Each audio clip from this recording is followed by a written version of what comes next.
Ever wondered how to keep your sensitive data safe and sound within Tableau, ensuring that only the right people see the right information? Let's dive right into implementing row-level security in Tableau, a powerful tool for controlling exactly who sees what first. You'll need your data source. This data should ideally include a field that you can use to differentiate access, like sales region, department, or employee ID, alongside your data.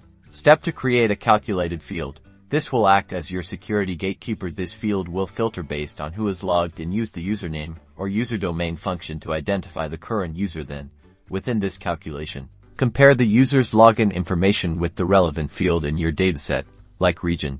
Next, you'll drag your newly created calculated field to the filters shelf in the filter dialog. Select the option to filter by true so that only users' data matching the applied filter is visible. This ensures the user's appropriate data is being displayed while suppressing the unneeded information. After this, click Apply and press OK on the filter. Finally, when you publish your workbook to Tableau Server or Tableau Cloud, you need to ensure you have the correct authentication and permissions set up. These server-level settings will guarantee that your users are validated and that their data remains safe. With a little planning and these simple steps, you can master row-level security and keep your Tableau dashboards secure while giving your users the right information.